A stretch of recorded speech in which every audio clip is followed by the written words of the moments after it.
السلام علیکم اساتذہ اکرام، آج کے اس ویڈیو میں NEP اور اکتسابی بازیابی کا تعلق سمجھانے کی کوشش کروں گی۔ اس سے پہلے NEP کا مختصر تعارف اور اس کے اہم نکات پیش کرنے کی کوشش کروں گی۔ میں ہوں Samina Farzana, government girls high school Jagat Kalburgi جنوب۔ اساتذہ اکرام، اگلے سال سے ہماری حکومت نے پورے ہندوستان میں قومی تعلیمی پالیسی کے ویژن کو لاگو کرنے کا فیصلہ کیا ہے۔ اس کے لیے اس کے شرائط اور ضوابط کیا ہیں دیکھتے ہیں۔ NEP 2020 سے ہندوستان پر مبنی تعلیمی نظام کو تشکیل دیا گیا ہے، جو سب کے لیے اعلیٰ معیار کی تعلیم فراہم کر کے ہماری قوم کو ایک پائیدار اور علم والی معاشرہ بنانے میں تبدیل کرنے کا اس کا راست مقصد ہے۔ NEP 2020 بھارت کی تعلیمی پالیسی میں بہت ساری تبدیلیاں لانے کا سبب بنا ہے۔ اس کا مقصد تعلیم پر ریاستی اخراجات کو جتنی جلدی ہو سکے GDP کے تحت لانا اور تعلیم پر 4% سے 6% تک بڑھوتری کرنا یا پھر بڑھانا۔ زبان کی پالیسیاں NEP کے تحت، اس نئی پالیسی میں مادری زبان اور علاقائی زبان کو زیادہ اہمیت دی گئی ہے۔ انگریزی دیگر زبانوں سے زیادہ NEP یا نئی قومی پالیسی میں مادری زبان کو زیادہ اہمیت دی گئی ہے۔ 5ویں جماعت تک کا ذرائع تعلیم مادری زبان میں ہی ہوگا یا پھر علاقائی زبان میں ہوگا۔ بچے کو جماعت پنجم تک اپنی مادری زبان میں اور علاقائی زبان میں ہی پڑھایا جائے گا۔ اس کے علاوہ سنسکرت اور غیر ملکی زبانوں پر زور دیا گیا ہے۔ اس کے ساتھ ساتھ طلبہ کو دوسرے زبان بھی اپنے نصاب میں شامل کر کے پڑھنے کی گنجائش دی گئی ہے۔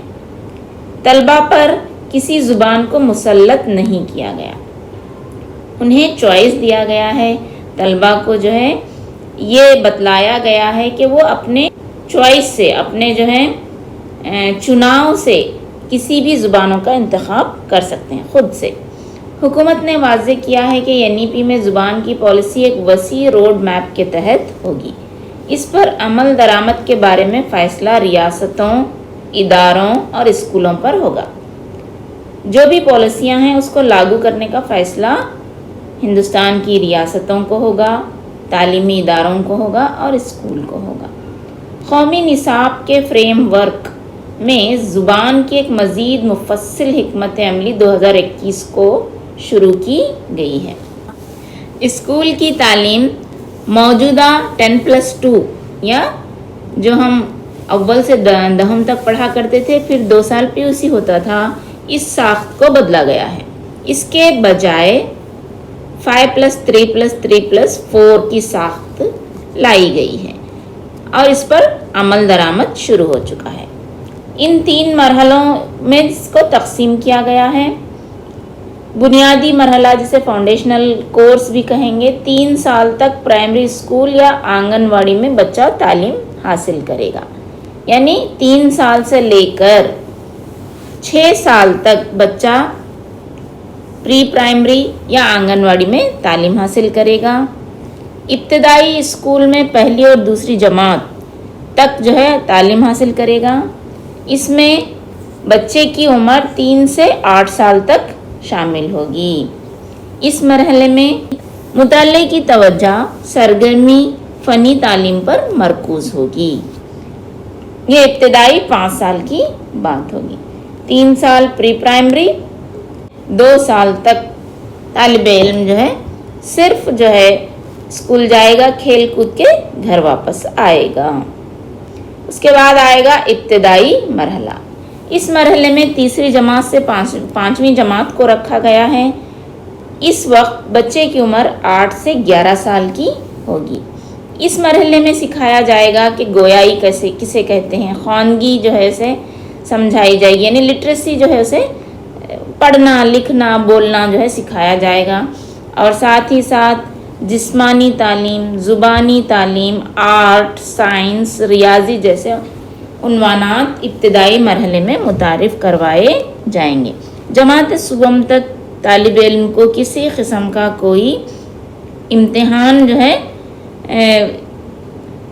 میں حصہ لینے کی ضرورت نہیں ہے۔ بغیر امتحان کے اسے دوسری جماعت تک کامیاب کیا جائے گا، تحریری امتحانات کے بغیر۔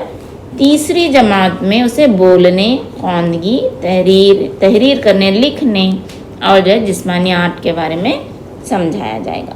اس کے بعد جو مرحلہ آئے گا اسے ہم درمیانی مرحلہ کہیں گے۔ اس مرحلے میں 6 سے 8ویں جماعت تک شامل کیا گیا ہے۔ اس وقت بچے کی عمر 11 سے 14 سال کے درمیان ہوگی۔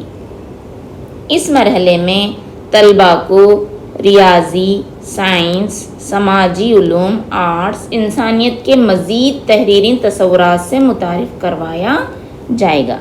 اب یہاں سے طالب علم کو باضابطہ مضامین پڑھائے جائیں گے۔ اس کے بعد کا درجہ آئے گا ثانوی درجہ۔ اس مرحلے میں بھی 2 حصے کیے گئے ہیں، 9ویں جماعت تا 12ویں جماعت، جس میں بچوں کی عمر ہوگی 14 سے 18 سال۔ اس کو میں نے ابھی کہا 2 مرحلوں میں تقسیم کیا گیا ہے، 2 حصوں میں تقسیم کیا گیا ہے۔ 9ویں جماعت اور 10ویں جماعت کو پہلا مرحلہ طے کیا گیا ہے، 11ویں اور 12ویں جماعت کو دوسرے مرحلے میں طے کیا گیا ہے۔ یہ 4 سال مطالعہ ایک متنوع مطالعہ ہوگا، جس میں گہرائی، تنقیدی سوچ بچے میں ڈیولپ کی جائے گی۔ مضامین کے متعدد انتخاب کے لیے بھی موقع فراہم کیے جائیں گے۔ یہ سیکنڈری لیول ہوگا 4 سال کا، مگر اسے ہم 2 حصوں میں تقسیم کریں گے۔ 9ویں 10ویں ایک حصہ رہے گا اور 11ویں 12ویں دوسرا حصہ رہے گا۔ یہیں پر وہ بچے کو بہت زیادہ گہرائی سے سوچنے سمجھنے کی صلاحیت پیدا کرنی ہوگی۔ اس کے علاوہ اور دیگر چند نکات نئی قومی پالیسی میں شامل کیے گئے ہیں، وہ اس طرح ہیں۔ ہر تعلیمی سال میں امتحان دینے کے بجائے طلباء کو صرف تیسری، 5ویں، 8ویں جماعت میں 3 ہی ایگزام تحریری دینے ہوں گے۔ 10ویں اور 12ویں جماعت کے امتحانات جاری رہیں گے، مگر ان کا دوبارہ ڈیزائن کیا جائے گا۔ اس کے لیے ایک معیار یا پھر اس کی تشخیص کے لیے ایک معیار رکھا گیا ہے، جسے پارک نامی ایک تشخیصی ادارہ یا ایجنسی مرتب کرے گی۔ پارک ایک تشخیصی ایجنسی کا نام ہوگا، جس کے تحت ہی طلباء کے معیار کو جانچا جائے گا، اور طلباء کو سال میں 2 مرتبہ امتحان لیے جائیں گے، یعنی سیمسٹر وائز ہوگا۔ پہلے سیمسٹر میں بچہ فیل بھی ہوا تو اسے دوسرے سیمسٹر میں لکھنے کا موقع دیا جائے گا۔ طلباء کو 2 کوششوں کے موقع فراہم کیے جائیں گے۔ امتحانات 2 حصوں پر مشتمل ہوں گے، یعنی معروضی اور وضاحتی، ملٹیپل چوائس اور ڈیٹیل کوشچن پر ہی سوالات پوچھے جائیں گے۔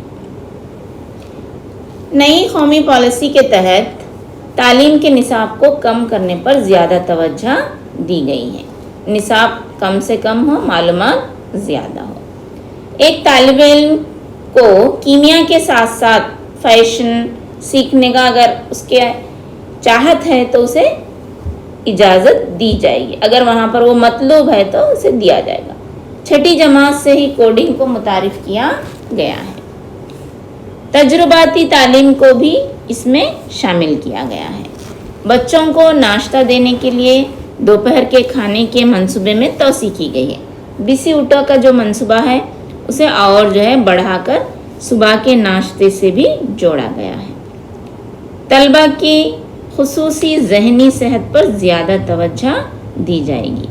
انڈر گریجویٹ پروگرام 1 سے زیادہ ڈگری کی تجویز کرتا ہے، جس میں بہت سے اخراجات کے اختیارات ہیں۔ اس میں پیشہ ورانہ اور مہارت کے شعبے شامل ہوں گے۔ درآمد مندرجہ ذیل ہے۔ 1 سال اگر بچہ مکمل کرتا ہے تو اسے